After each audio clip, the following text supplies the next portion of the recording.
Welcome back. This week we've got an Olympus 28mm OM that's got a sticky slash sleepy iris, probably caused by a bit of oil ingress from the shutter blades or from the shutter mechanism there. So we're going to take it apart, clean it. I'm wearing blue gloves this week to protect the lens both from fingerprints and COVID. And I've also had a haircut this week, so if you'd like to comment on that below, you'd be more than welcome. So turning the lens over, we take the rear lens cap off, and then you will see 3 screws in the rear bayonet. 1, 2, 3. Let's get rid of those.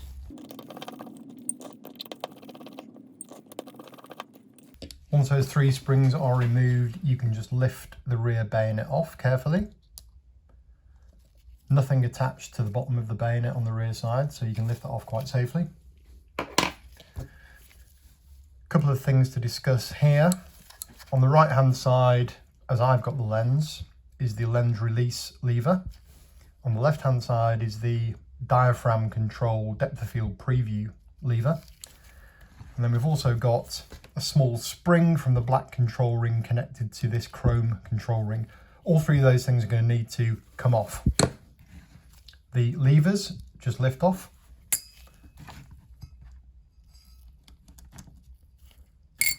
And the spring, I'm going to disconnect from the chrome ring only and leave it connected to the black ring.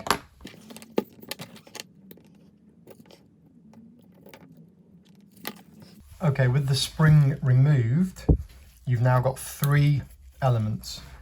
You've got the top black ring, you've got the second ring which sits just underneath the black ring, and you've got the chrome ring. Again, all of those are going to need to be taken off so that we can clean them properly. And as we can see, actually you may not be able to pick it up on video, but there is definitely oil on the chrome ring and on the black ring, and in fact the black rings are kind of vacuumed stuck together because of the friction from the oil and liquid on the underside of it, so we're going to need to take those off to clean them. So the first black ring that's got the spring attached, we're going to lift that off carefully. Both of these black rings have control levers that point up and down. The control levers that point down come out of their corresponding slots when you look in the body. It'll be clear once you've taken them out, but just be careful when you're taking them out and look where they've come from. So the top ring, I'm going to grasp by the control lever that sticks up and lift it straight up. Now, as I said, it is stuck with friction to that bottom one, but that's okay. There we go. There's the lever that goes into the body of the lens that locates with the slot down in that hole that you will be able to see when you take it out. Okay, let's put that control ring away. Second control ring, you should be able to see quite a bit of oil on there that's making it stick, which isn't allowing the spring to do its work basically. So what we're going to do is the chrome ring and the 2 black rings, we're just going to soak in alcohol to get rid of that grease. So the second ring will come off. Again, I'm going to hold it by the control lever that points towards you, but you'll notice when you take it off, there's a control lever that points down into the body of the lens, and it will be clear when you take it out where that lever has to go back when we put it back together. Okay, and then finally, we've got our chrome ring here, which actually only fits onto the back of the lens in one direction, in one way, one orientation. It's an asymmetric design, so it'll only go on one way, but it's worth probably taking pictures as you go along, still images, so you can get it back in exactly the right place. But that's how it looks. So let's take that off.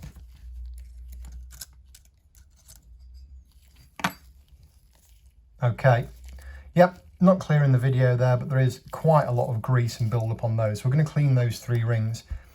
This part of the lens now we can keep to one side, maybe putting the rear lens cap just over our rear element so it doesn't get any dust on it. Okay, so the next step is to clean the 3 rings. I normally use a little Tupperware box that I fill with a little bit of isopropyl alcohol, and then we can put either individually or all at once, however you feel comfortable.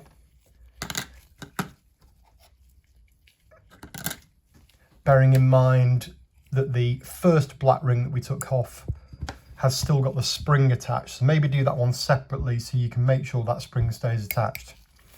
Okay, you put them in there with a little bit of alcohol, a bit of extra alcohol on top just to get them all nice and clean. I normally put a lid on and just give them a little bit of a shake there, just to make sure they're fully coated in the alcohol. Or you could use lighter fluid, I guess. I just tend to think that 90% isopropyl alcohol is just a little bit cleaner and it smells like a night out. So that's the benefit. Okay, so we've dissolved most of the grease on there. You don't want to be heavy-handed here. You want to, you know, there are moving parts here. There is the spring for the lens release there, but for the aperture stop down. So you just need to be careful. That's the spring there for the lens release. And this is the spring on the back that couples to the aperture for our depth of field preview and for when the shutter is released. So cover those in alcohol, give them a wipe, make sure all the grease and oil is off, and then clean them up with some paper towels. I'm just going to do the same now with the first black control ring, but be a bit more careful so I don't lose the spring or the spring doesn't come off. Just rubbing it on with my finger there just to make sure I get to all the bits that we need to get to. We will find it, we will bind it, we will stick it with glue, glue, glue. We will stickle it, every little bit of it, we will fix it like new, new, new. We will find it, we will bind it, we will stick it with glue, glue, glue. We will stickle it, every little bit of it, we will fix it like new, Every new, little bit new. of it, we will fix it like new, new, new. Okay, that's pretty dry. So all that remains now is for the lens to be put back together. Here it is, lens cap off. Okay, first to go back on is the chrome control ring. And as I said before, this will only go back on one way. And it will become obvious which is that way when you get the lens in front of you. So I'm going to turn it the right way around first, very important.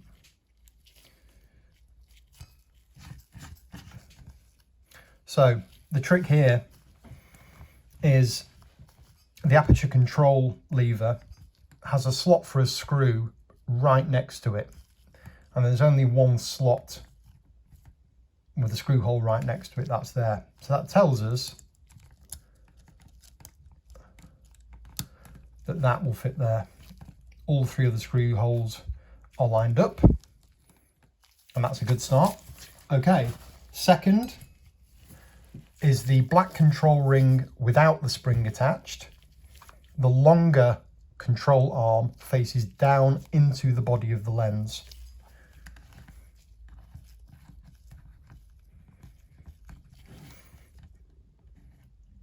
That lever there is where we connect the other end of our spring to.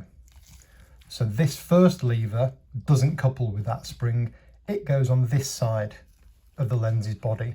And if we look down into the lens, we'll be able to see the slot that our control lever fits into, which is just there.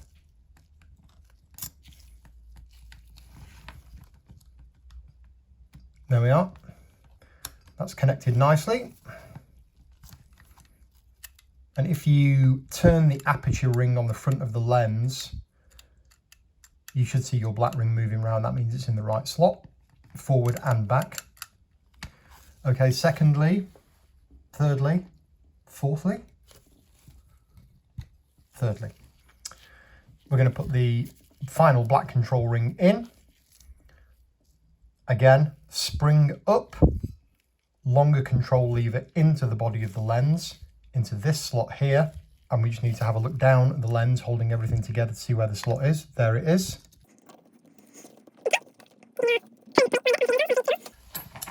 Now we need to reconnect the spring back to that chrome pin there. I'm going to use tweezers to do this.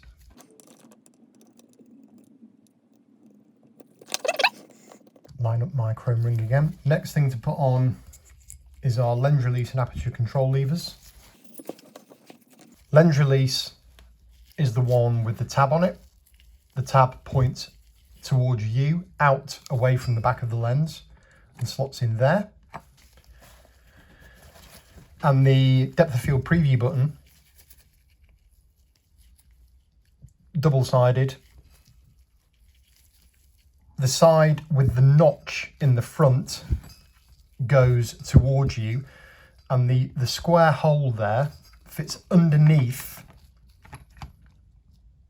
the tab coming out of the control ring. Now, there is a cam here that needs to go behind the lever that we've just pushed in.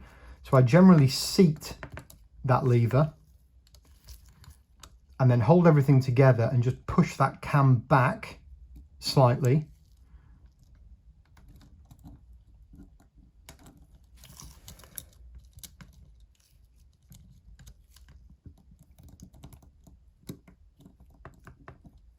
Like that.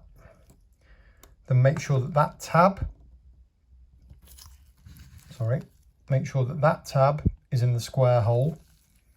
Make sure the cam makes contact with the inner edge of the lever there. Make sure the 3 holes in the chrome ring are lined up. And then all that's left to do is put the bayonet mount back on. Again, the bayonet mount will only fit one way. There are 2 slots in the back of the mount, here and here, that correspond to the control levers that stick out and go into the camera body. And again, you've got the 3 screw holes that match up with the 3 screw holes in the lens. So we can put this back on. There's also another little gimme here, a little gotcha. That lever of the lens release pin there fits into a small hole that you can see there on the back of the bayonet. It's very easy to get back, but if you've got that lever matched up with that hole, if you've got your control levers matched up with these 2 slots, and if you've got your screw holes all lined up, it should all go together pretty easily.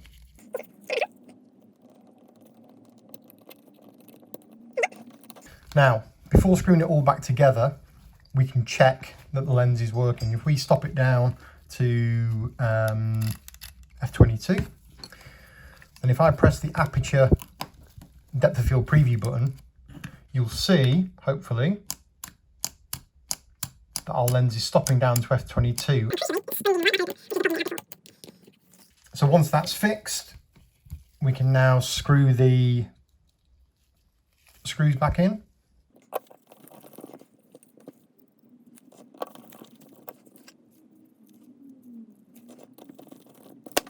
And there we have our completely fixed Olympus OM 28mm with fully working diaphragm, aperture, depth of field preview button. Bob's your uncle.